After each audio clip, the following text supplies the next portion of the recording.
আসসালামু আলাইকুম, সবাইকে স্বাগতম আমার চ্যানেলে। কেমন আছেন সবাই আমার প্রিয় বন্ধুরা? আশা করছি যে যেখানে আছেন সবাই ভালো আছেন, সুস্থ আছেন। আলহামদুলিল্লাহ, আমরাও বেশ ভালো আছি, আল্লাহর অশেষ রহমতে সুস্থ আছি।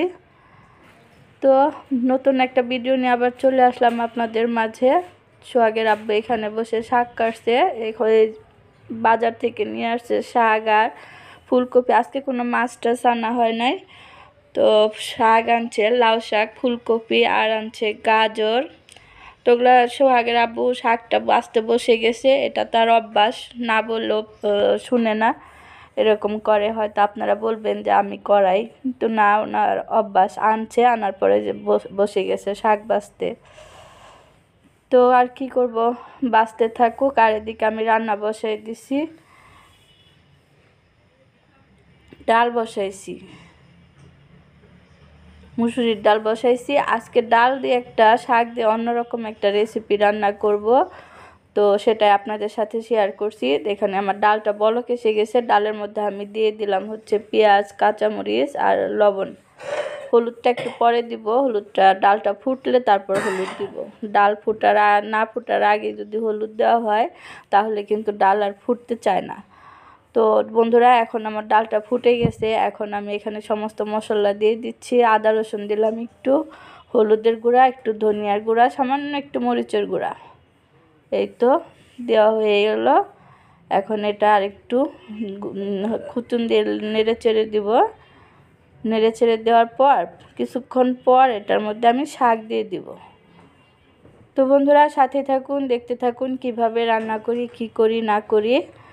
আর এই রেসিপিটা আমি আজকে প্রথম রান্না করতেছি। এর আগে কি আমি জীবনে কখনো রান্নাই করি না এরকম আর কি। ডাল দিয়ে যে লাউ শাক খাওয়া যায় বা অনেক মজা লাগে, সেটা আমি আগে কখনো খাই নাই। তো আজকে প্রথম রান্না করতেছি, জানি না কেমন হবে। তো দেখি রান্না করে কেমন হয়, খেয়ে দেখব। অনেককেই দেখি রান্না করতে, কিন্তু আমি কখনো করি নাই। তো ইউটিউবে দেখে আমি রান্না করতেছি, ইউটিউবেই দেখছি, সেটা দেখে আমি রান্না করতেছি। খুব ভালো লাগছে দেখে, তো আমিও ট্রাই করতেছি। তো ডালটা আর কি জাল হয়ে গেছে। এখন দিয়ে দিচ্ছি যে আমি লাউ শাক। লাউ শাকের সাথে আমি 2টা আলু দিছি কেটে। শুধু লাউ শাক তো ভালো লাগবে না, তার জন্য একটু আলু কেটে দিছি। তো বন্ধুরা, লাউ শাকটা দিয়ে আমি ঢেকে দিছিলাম। ঢেকে দেওয়ার পর এই যে কিছুক্ষণ পর আবার ঢাকনাটা উঠিয়ে দেখলাম যে সুন্দর আর কি। এই যে দেখুন, নাড়াচাড়া দিয়ে দিলাম, মাশাআল্লাহ অনেক সুন্দর হয়েছে। আর এর মধ্যে আমি একটা আস্ত কাঁচামরিচও দিয়ে দিছি, পাকা কাঁচামরিচ। আর ঝাল কম দিছি তো সেই জন্য কাঁচামরিচটা দিছি। তো ডালটা আমার হয়ে গেছে। শাকের একটা মিশ্রণ রান্না করতেছি। তো ওটা হয়ে গেছে, এখন আমি নামিয়ে রাখছি, বাগার দিয়ে নিব। বাগার দিয়ে রান্না করতেছি। তো এখানে আমি তেল গরম করে নিছি। তেলের মধ্যে একটা তেজপাতা দিয়ে দিছি, আর একটা শুকনা মরিচ আর কি মাঝখানে 2 টুকরো করে দিছি। রসুন দিলাম, পেঁয়াজ দিলাম, রসুন কুচি আর পেঁয়াজ কুচি সমস্ত উপকরণ একসাথে আমি ভেজে নিচ্ছি। এটা ব্রাউন কালার করে নিব। তো নেড়ে চেড়ে আমি ব্রাউন কালার করে নিই। এই যে দেখুন বন্ধুরা, সুন্দর একটা কালার চলে আসছে। এখন দিয়ে দিব হচ্ছে আমি ওই শাকটা, যে শাকটা আমি রান্না করে রাখছি, সেই শাকটা এখন দিয়ে দিচ্ছি। এই যে দেখুন, তো সবটা দিলাম না, অল্প একটু দিয়ে নেড়ে চেড়ে এখন আমি এটা আবার ওই হাঁড়িতে ঢেলে দিব।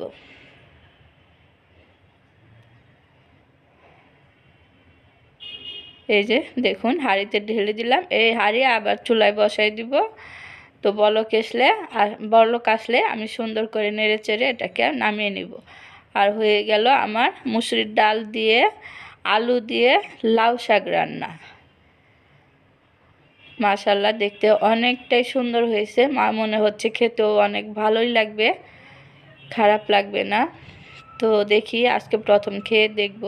তো আপনাদের কাছে কেমন লাগলো অবশ্যই কমেন্ট করে জানাবেন আমার ডাল দিয়ে লাউ শাক রান্না। তো শেষে দিয়ে দিলাম ধনিয়া পাতা দিয়ে যে নেড়ে চেড়ে এখন আমি নামিয়ে নেব। শাকের ডালটা আমার হয়ে গেছে। দেখতে কিন্তু কালারটা কিন্তু অনেক সুন্দর হয়েছে। আর তো নামিয়ে রেখে এখন আমি মিষ্টি কুমড়াটা ভাজি করব। মিষ্টি কুমড়াটা কেটে নিছি, এই যে দেখুন। তো এখন পেঁয়াজ কাঁচামরিচটা ভেজে নিয়ে তারপরে যে মিষ্টি কুমড়াটা দিয়ে দিলাম। এটাকে এখন আমি নেড়ে চেড়ে একটু ঢেকে দিয়ে ভাজিটা করে নেব, মিষ্টি কুমড়া ভাজি। অনেক দিন পর আজকে মিষ্টি কুমড়া আনছে বাসায়। মিষ্টি কুমড়া তো আমার খুবই প্রিয়। এখন কিন্তু সোহাগের আব্বু আনেই না বাসায় মিষ্টি কুমড়া, তার নাকি মনেই থাকে না মিষ্টি কুমড়া আনতে। আর সব সময় আমি আর কি রাগ করি সোহাগের আব্বুর সাথে মিষ্টি কুমড়া না আনাতে। তো আজকে যে রাগ করতে করতে অনেক দিন পর বন্ধুরা আজকে মিষ্টি কুমড়া আনছে, তাও এই ছোট্ট একটা পিস 20 টাকা, এত দাম সবজির।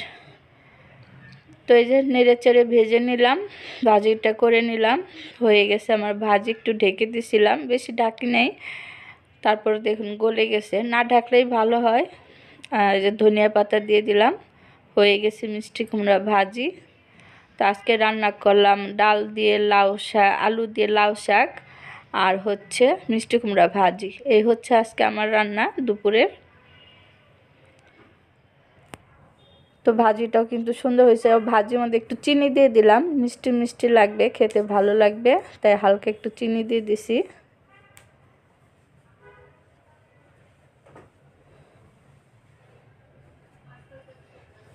তো হয়ে গেছে আমার রান্না, এখন নামিয়ে দেবো। আর এই যে সোহাগের আব্বুকে খেতে দিয়ে দিছি রান্নাটা শেষ করে। সোহাগের আব্বু খাচ্ছে, একদম গরম গরম ধোঁয়া উঠতেছে। এই মাত্রই তো নামিয়ে নিয়ে আসলাম, দেখতেই পেলেন। আর আমিও খাবো, আমার আজকে কোনো কাজ নাই, কাজ শেষ। আর কাজ করব না, এখন ইচ্ছা করতেছে না কাজ করতে, তাই খুব ক্ষুধা লাগছে, খেয়ে নেব।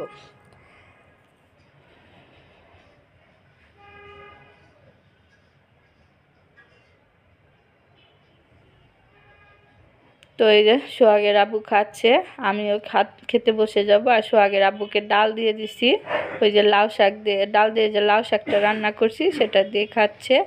আর সে তো দেখুন এত খুশি হয়েছে, মানে এরকম করে কখনো বলে না।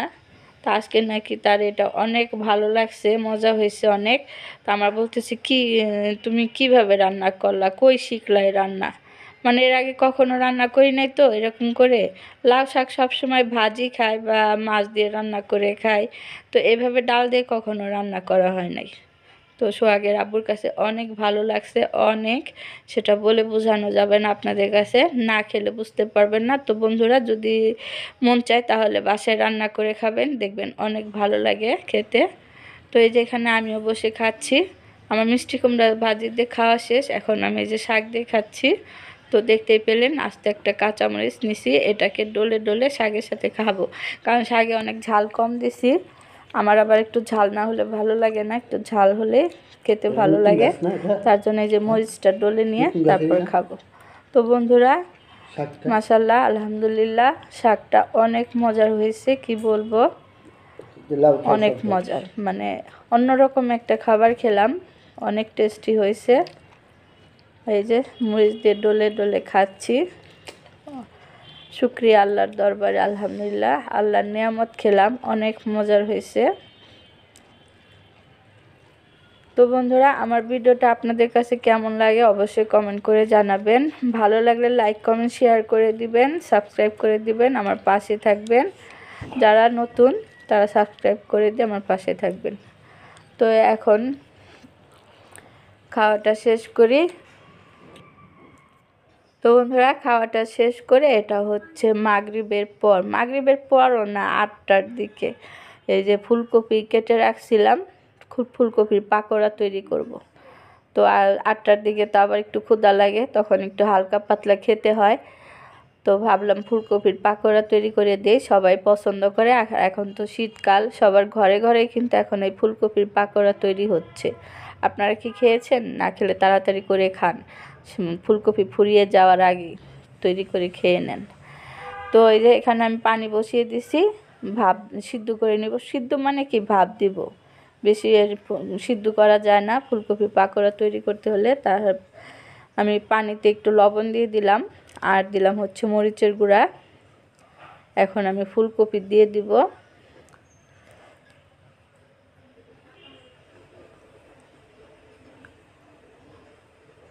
এই যে ফুলকপি দিয়ে দিলাম, এটাকে আমি বলক আসলে নামিয়ে ঝরিয়ে নিব। আর বেশি সিদ্ধ করা যাবে না, একটু হালকা 5 মিনিট আর কি করলেই হয়ে যাবে। বেশি সিদ্ধ হলে কিন্তু আর পাকোড়া ভাজলে ভালো লাগবে না, তাই একটু শক্ত শক্ত থাকতেই নামিয়ে নিতে হবে। তো এই যে বন্ধুরা, আমার ফুলকপির কি ভাপ দেওয়া হয়ে গেছে, সিদ্ধ করা হয়ে গেছে, আমি নামিয়ে রাখছি। ঝরাতে দিয়েছি, একটা চালনির মধ্যে ঝরিয়ে দিবেন। আর এখানে আমি ব্যাটার তৈরি করার জন্য আটা নিছি, তারপর একটু বেসন নিছি। আর ময়দা হলে ভালো হয়, বা চালের, সবচাইতে ভালো হয় চালের গুঁড়ি দিয়ে করলে। তো আমার তো চালের গুঁড়ি নেই, আপনারা চালের গুঁড়ি দিয়ে পারলে করতে পারেন। আর হচ্ছে বেসন দিছি, আর সমস্ত মশলা দিয়ে দিছি, হলুদের গুঁড়া, মরিচের গুঁড়া, একটু আদা রসুন বাটা, জিরার গুঁড়া, লবণ, সব কিছু দিয়ে যে মিক্স করে নিলাম। এখন পানি দিয়ে, অল্প অল্প পানি দিয়ে আর কি ব্যাটারটা তৈরি করে নেব। তো বন্ধুরা, এটা আমি হাত দিয়েই করছি, এটা এই যে হুইক দিয়ে করলেও হয়, তো আমি হাত দিয়েই করব। হাত দিয়ে করলে একটু তাড়াতাড়ি হবে। তো এখন পানি দিয়ে দিয়ে আস্তে আস্তে আমি ব্যাটারটা তৈরি করে নেই। বন্ধুরা সাথেই থাকুন, দেখতে থাকুন। এই তো ব্যাটারটা আমি তৈরি করে নিয়েছি বন্ধুরা। দেখুন ব্যাটারটা আমার এরকম হয়েছে, এরকম করে করতে হবে ব্যাটারটা, মানে বেশি পাতলাও না, বেশি ঘনও না। তো এখন আমার ব্যাটারটা তৈরি করা হয়ে গেছে, দিয়ে দিলাম কিছু ধনিয়া পাতা দিয়ে আবার একটু হাত দিয়ে গুলিয়ে নিলাম। এখন আমি ভেজে নিব। তো কিভাবে ভাজি দেখুন, তেলটা দিয়ে দিছি আগেই কড়াইতে, তেলটা গরম হয়ে গেছে। এখন এই যে আমি ব্যাটারের মধ্যে ফুলকপিগুলো চুবিয়ে নিব।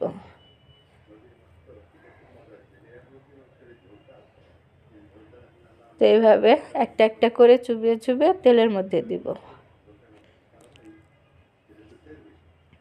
তো শীতকালে এই পাকোড়া কিন্তু সবাই খায়, আমরাও খাই, খুব ভালো লাগে খেতে। আর এটা না খেলে মনে হয় কি যেন একটা মিসিং হয়ে গেছে, কি যেন খাওয়া হয় নাই।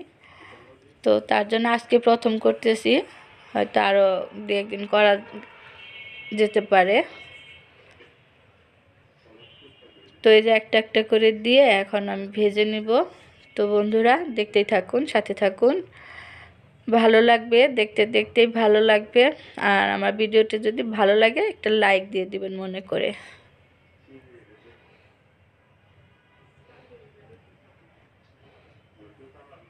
তো আজকের ভিডিওটা বন্ধুরা একটু বড় হয়ে গেছে, কিছু মনে করবেন না, কষ্ট করে দেখে নেবেন।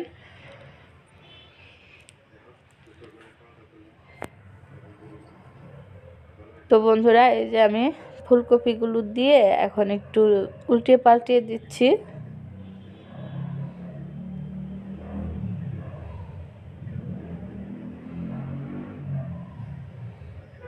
এটা আর কি গোল্ডেন কালার হলে তারপর নামিয়ে নেব। এই তো বন্ধুরা দেখুন কালারটা চলে আসছে, গোল্ডেন কালার, মানে অনেক সুন্দর হয়েছে কালারটা। এই যে এর মধ্যে আমি কালি জিরাও দিয়েছি, সেটা আপনাদের মানে বলি নাই। কালি জিরা দিয়েছি সামান্য একটু, কালি জিরা দিলে ভালো হয় খেতে আর কি, টেস্ট লাগে। তো বন্ধুরা এই যে আমার ফুলকপির পাকোড়াগুলো ভাজা হয়ে গেছে, অল্প করেই ভাজছি, বেশি একটা ভাজা হয় নাই। তো এর মধ্যে অনেকগুলো ব্যাটার বেঁচে গেছিলো, মানে এই যে দেখুন অনেকটা ব্যাটার রয়ে গেছে। তো ভাবলাম যে ধনিয়া পাতার পাকোড়া বানাই। এই যে ধনিয়া পাতার পাকোড়াও কিন্তু খেতে অসাধারণ লাগে।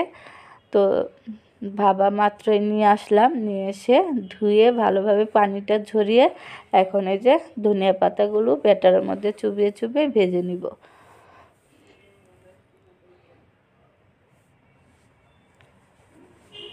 তো তাড়াহুড়ার কাজ কিন্তু সুন্দর হয় না, এটা আস্তে ধীরে করলে কাজটা সুন্দর হয়, তাই না? তো এই যে তাড়াহুড়া করতেছি, রাত হয়ে গেছে, সবাই খাবে, তো এই জন্যে। তো বন্ধুরা এই যে পাকোড়াগুলি ভাজা হয়ে গেছে, ধনিয়া পাতার পাকোড়া ভাজা হয়ে গেছে। এখন চলুন এই যে রুমে যাব, রুমে গিয়ে আমরা বসে বসে এখন শীতের মধ্যে খাবো। শীতের দিনে এই পাকোড়া খেতে কিন্তু দারুণ লাগে, গরম গরম। তো বেশি বক বক করে ফেলছি, কিছু মনে করবেন না। এই তো এখন বসে বসে খাবো। তো মাশাআল্লাহ অনেক সুন্দর হয়েছে। আপনাদের কাছে কেমন লাগলো অবশ্যই জানাবেন। তো এই যে গরম গরম আমরা খেয়ে নিচ্ছি, এখান থেকে সবাইকে দেওয়া হবে, দিয়ে তারপরে এই যে আমরা খাবো। এই যে ধনিয়া পাতার পাকোড়া, এটাও অনেক মজার হয়েছিল।